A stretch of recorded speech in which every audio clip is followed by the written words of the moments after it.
sisters and brothers, I have a dream today. And all of God's children, black men and white men, Jews and Gentiles, Protestants and Catholics, will be able to join hands and sing in the words of the old Negro spiritual, free at last, free at last, thank God Almighty, we are free at last. To support the Civil Rights Bill in Congress, directly to the public. King shaped this new movement to end segregation and discrimination.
In 1955, an old man named Mose Wright took that remarkable first step. His story starts at the Tallahatchie River in Money, Mississippi. Here, the body of Mose Wright's nephew, Emmett Till, was found, way down in the waters.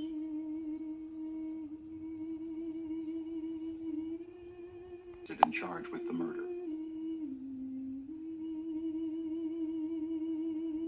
They were white. Emmett Till was black.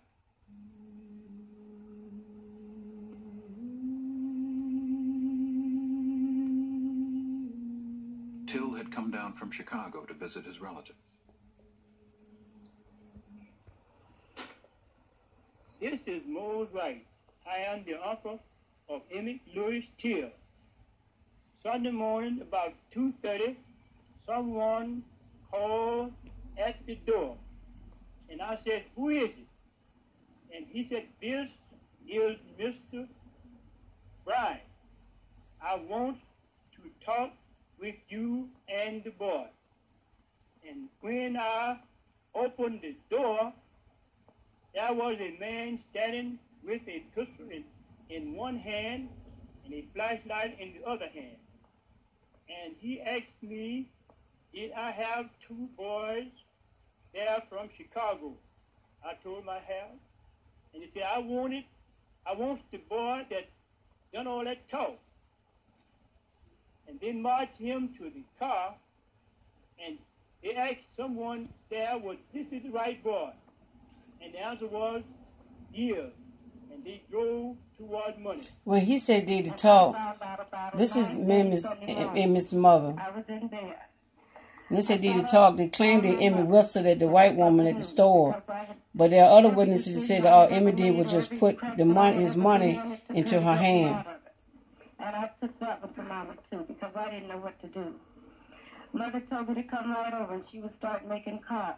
And I got over there. There's a movie that's supposed to be made by John Simonton, the director, and Roger P. Hilton supposed to be starring in it. So I hope they do a movie about this to put it together. He talked fresh to a white woman in a store.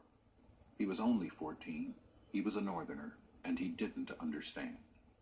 He went into the store to buy some. The sheriff came and told me they had found the body at Phillips and wanted me to go and identify the body. But what they did was they dug a hole into the ground. They was ready to bury Emmett right there in the end in Mississippi. They had dug the hole and was ready to bury the boy. And that's when Emmett's grandmother right here and the family member said no. They said that they're not going to bury Emmett in Mississippi, but to send Emmett's body back to Chicago. so all the world can see, she said, what they did to my boy. That's right. She demanded for Emmett's body to be sent back. But first what she did was she got a hold of Chicago's mayor and demanded for Emmett's body to be shipped back up to Chicago. And once his body was in Chicago, she demanded to open that box to ID her boy. And once the identifications was done, that's when they had the funeral. But before the funeral, the sheriff and officials in Mississippi actually had the nerve to put a Mississippi seal on that box and tell Miss Till, Mammy, Emmy's mother, not to open that box.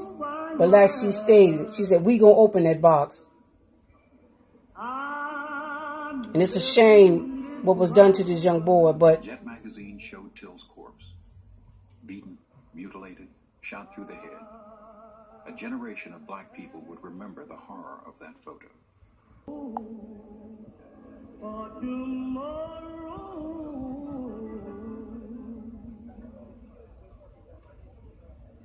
This morning with me. And it's the death of my son. and she got a book written out called the all over the world. I don't have it in front of me, but I think it's the Untold Story of Emmett Till. It's a documentary film that was produced. But it's a book that was written out that Mammy wanted to be written. In, you can look it up on Amazon, and it's out there. These were the two murders that literally just got away with killing Emmett. All the way jury came back and stated that they were found not guilty. Black organizations like the NAACP and the black press were especially interested, and they worked hard to keep the case in the news, to make an example of Southern racism for the world. It was because it was a boy that they went there.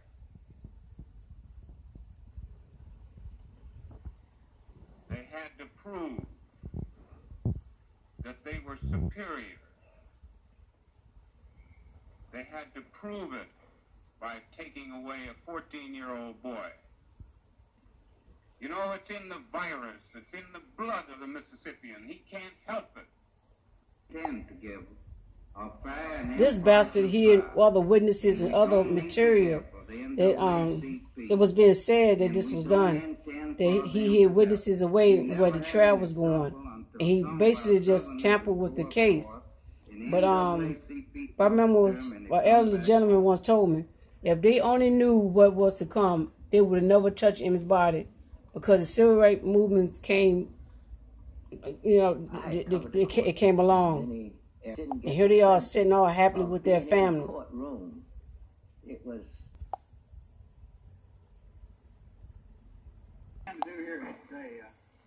To answer any questions that the attorneys might ask me to answer. To the best. How do you think you could possibly be a help to them?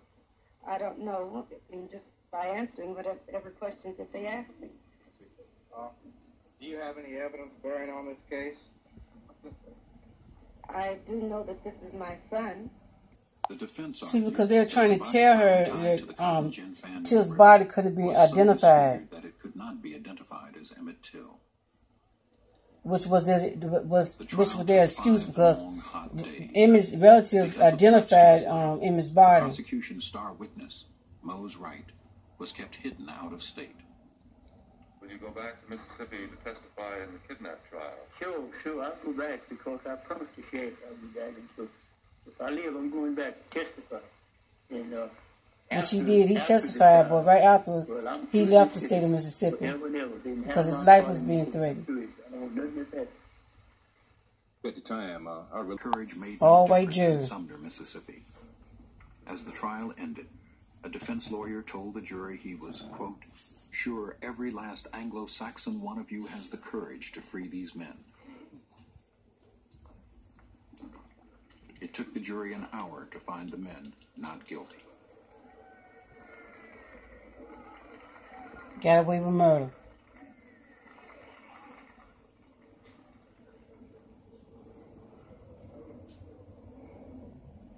How do you folks feel now that it's all over? Roy, how about you? I'm just glad it's over with. JW? I am too. Mrs. Bryant, Feel fine. how about you, Mrs. Milam? Did you expect this verdict? Well, I was hoping for it.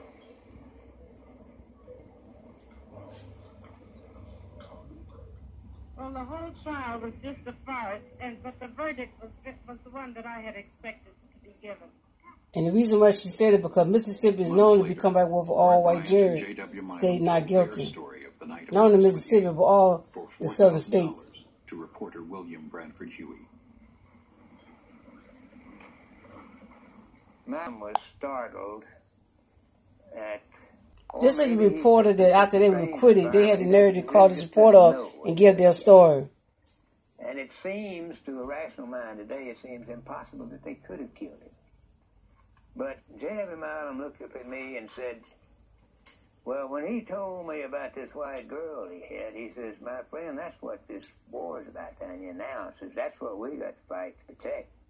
And he says, I just looked at him and I said, boy, you ain't going to never see the sun come up again.